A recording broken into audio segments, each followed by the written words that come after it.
ಮಂಗಲಂ. ಶ್ರೀರಾಮ ಜಯ ರಾಮ ಜಯ ಜಯ ರಾಮ.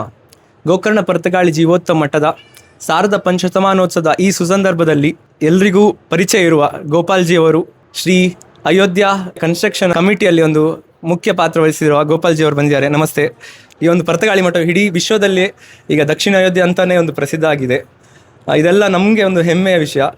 ಹಾಗೂ ನೀವು ಇಲ್ಲಿ ಬಂದದ್ದು ನಮ್ಮೆಲ್ಲರಿಗೂ ತುಂಬ ಒಂದು ಸಂತಸದ ವಿಷಯ. ಇಲ್ಲಿ ಈಗ ಕಾರ್ಯಕ್ರಮದ ಬಗ್ಗೆ ಮತ್ತು ದಕ್ಷಿಣ ಅಯೋಧ್ಯ ಬಗ್ಗೆ ಒಂದು ಎರಡು ಮಾತು ಹೇಳಬೇಕು. ಗೋಕರ್ಣ ಪರ್ತಗಾಳಿ ಮಠದ ಸಂಸ್ಥಾಪನೆಯಾಗಿ 550 ವರ್ಷಗಳ ಸುಂದರವಾದಂಥ ಕಾರ್ಯಕ್ರಮ 11 ದಿವಸದ್ದು ಪೂಜ್ಯ ಸ್ವಾಮೀಜಿಗಳು ತಮ್ಮ ನೇತೃತ್ವದಲ್ಲಿ ಸಾವಿರಾರು ಲಕ್ಷಾಂತರ ಭಕ್ತರಿಗೆ ಪ್ರೇರಣೆ ಕೊಡೋ ರೀತಿಯಲ್ಲಿ ಪರ್ತಗಾಳಿ ಈ ಕಾಣ್ಕೋಣದಲ್ಲಿ ಮಾಡ್ತಾ ಇದ್ದಾರೆ. ಬಹಳ ಸಂತೋಷವಾದಂಥ ಸಂಗತಿ. ಗುರುಗಳು ಅಯೋಧ್ಯೆಗೆ ಬಂದಿದ್ದರು. ಅಯೋಧ್ಯೆಯಲ್ಲಿ ರಾಮನ ಮಂದಿರದಲ್ಲಿ ಅವರ ಮೂಲ ರಾಮನ ಪೂಜೆಯನ್ನು ಅವರಲ್ಲಿ ಮಾಡಿದರು. ಸೊ ಆ ಒಂದು ಹಿನ್ನೆಲೆ ಒಳಗೆ ನನಗೂ ಸಹ ಇಲ್ಲಿಗೆ ಬರಬೇಕು ಅಂತ ಗುರುಗಳ ಆದೇಶ ಆಗಿತ್ತು. ಅದರಂತೆ ಬರುವಂಥ ಸೌಭಾಗ್ಯ ನನಗೆ ಸಿಕ್ಕಿದೆ.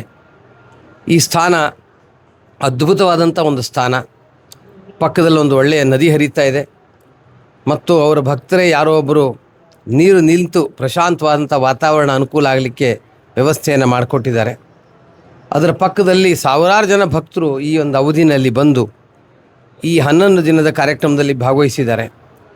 ನಾನು ಇಲ್ಲಿಗೆ ಬಂದ ಮೇಲೆ ಇಲ್ಲಿನ ದೇವರ ದರ್ಶನ ಆದಮೇಲೆ ಹವನದಲ್ಲಿ ಪಾಲ್ಗೊಂಡೆ. ಇವತ್ತು ಪೂರ್ಣಾಹುತಿಯ ಸೌಭಾಗ್ಯ ನನಗೆ ಸಿಕ್ತು.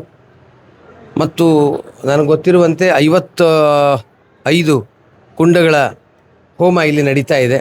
ಅದಕ್ಕೆಲ್ಲರಿಗೂ ಯಜಮಾನರು ಅವರೆಲ್ಲರೂ ಸ್ವಯಂ ಈ 11 ದಿನ ಇಲ್ಲಿದ್ದು ಇದರ ಒಂದು ಸೌಭಾಗ್ಯವನ್ನು ಪಡ್ಕೊಂಡಿದ್ದಾರೆ. ಪ್ರಮುಖ ಯಜಮಾನರಾಗಿ ಶ್ರೀನಿವಾಸ್ ಅವರು ತಮ್ಮ ಜವಾಬ್ದಾರಿಯನ್ನು ನಿರ್ವಹಿಸಿದರು ಅನ್ನೋದನ್ನು ಕೇಳಿದೆ. ಅದಾದಮೇಲೆ ಇಲ್ಲಿನ ಭೋಜನ ಪ್ರಸಾದ ಇತ್ಯಾದಿ ಎಲ್ಲ ವ್ಯವಸ್ಥೆಗಳನ್ನು ಮತ್ತು ಭೋಜನದ ಸವಿಯನ್ನು ನಾನು ಸ್ವೀಕಾರ ಮಾಡಿದ್ದೀನಿ. ಇಲ್ಲಿ ಬರುವಾಗಲೇ ಪ್ರಾರಂಭದಲ್ಲಿ 75 ಅಡಿ ಎತ್ತರದ ಒಂದು ಅದ್ಭುತವಾದಂಥ ಶ್ರೀರಾಮ ಕೋದಂಡಧಾರಿಯಾಗಿ ನಿಂತಿದ್ದಾನೆ. ಅದೊಂದು ಸುಂದರವಾದಂಥ ಅದ್ಭುತವಾದಂಥ ದೃಶ್ಯ ಅದು. ಮತ್ತು ಸ್ವಾಭಾವಿಕವಾಗಿ ಇಡೀ ದೇಶ ನೆನಪಿಡೋ ರೀತಿಯಲ್ಲಿ ಇಲ್ಲಿಗೆ ಸನ್ಮಾನ್ಯ ಪ್ರಧಾನಮಂತ್ರಿಯವರು ನರೇಂದ್ರ ಮೋದಿಯವರು ಬಂದು ಅದನ್ನು ಉದ್ಘಾಟನೆ ಮಾಡಿದ್ದಾರೆ. ಇಲ್ಲಿನ ಎಲ್ಲ ಕಾರ್ಯಕ್ರಮಗಳು ಭಾಳ ಚೆನ್ನಾಗಿ ನಡೀತಾ ಇವೆ. ಇದರ ಒಂದು ಮೀಡಿಯಾ ಸೆಂಟ್ರನ್ನೂ ಸಹ ನಾನು ಭೇಟಿ ಕೊಡ್ತಾ ಇದ್ದೀನಿ. ಈ ಮೀಡಿಯಾ ಸೆಂಟ್ರು ಸಹ ಭಾಳ ಅದ್ಭುತವಾಗಿ ಕೆಲಸ ಮಾಡಿದೆ. ಯಾರಿಗೂ ಬಾಡಿಗೆ ಕೊಡದೆ ಭಕ್ತರೇ ಸ್ವಯಂ ತಮ್ಮ ಖರ್ಚಿನಿಂದ ಒಂದು ಅದ್ಭುತವಾದಂಥ ಸೆಟಪ್ಪನ್ನು ನಿರ್ಮಾಣ ಮಾಡಿದ್ದಾರೆ. ಇಲ್ಲಿನ ಎಲ್ಲ ಕಾರ್ಯಕ್ರಮಗಳನ್ನು ಟೋಟಲ್ ಜಗತ್ತಿಗೆ ಬಿತ್ತರಿಸೋದು, ಪತ್ರಿಕೆಗೆ ಕೊಡೋದು, ಸ್ವಯಂ ಇದನ್ನು ಸ್ಟೋರ್ ಮಾಡೋದು, ಮುಂದಿನ ಪೀಳಿಗೆಗೆ ಇದನ್ನು ಬಹುಶಃ ಒಂದು ವಿಡಿಯೋ ರೀತಿಯಲ್ಲಿ ಕ್ಲಿಪ್ ರೀತಿಯಲ್ಲಿ ಅನೇಕ ವಿಡಿಯೋಗಳು ಬರ್ಬೋದು. ಇದೆಲ್ಲವೂ ಸಹ ಒಟ್ಟು ಸಮಾಜಕ್ಕೆ ಪ್ರೇರಣಾದಾಯಿಯಾಗಿತ್ತು. ಇಲ್ಲಿ ಸೇವೆ ಮಾಡಲಿಕ್ಕೆ ಸಾವಿರಾರು ಜನ ಭಕ್ತರು ಸೇವೆಗಾಗಿ ಬಂದಿದ್ದಾರೆ.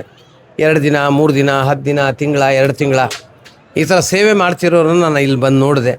ಅವರೆಲ್ಲರೂ ಇಲ್ಲಿ ತಮ್ಮ ಶಕ್ತಿ ಭಕ್ತಿಗೆ ಅನುಸಾರವಾಗಿ ಇಲ್ಲಿಗೆ ಬಂದು ಸೇವೆಯನ್ನು ಮಾಡಿದ್ದಾರೆ. ಇಷ್ಟೊಂದು ದೊಡ್ಡ ಪ್ರಮಾಣದಲ್ಲಿ ಹವನ, ಅದಕ್ಕೆ ಸಂಬಂಧಪಟ್ಟಂಥ ಪಂಡಿತರು, ಇದೆಲ್ಲದರ ವ್ಯವಸ್ಥೆ, ಸಾವಿರಾರು ಜನರ ಭೋಜನ ವ್ಯವಸ್ಥೆ, ಎಲ್ಲ ನಿತ್ಯದ ಕಾರ್ಯಕ್ರಮ ಅದ್ಭುತವಾದಂಥ ರೀತಿಯಲ್ಲಾಗಿದೆ. ಇದಕ್ಕೆ ಸಾಕಷ್ಟು ಜನರ ಸಹಯೋಗ ಸಿಕ್ಕಿದೆ. ಅದಕ್ಕಾಗಿಯೇ ಇಷ್ಟು ದೊಡ್ಡ ಕಾರ್ಯಕ್ರಮ ನಡೀತಾ ಇದೆ. ಜನರ ಸಹಯೋಗ ಇಲ್ಲದೆ ಯಾವುದೇ ಒಂದು ಕಾರ್ಯಕ್ರಮ ಯಶಸ್ವಿ ಆಗೋದಿಲ್ಲ.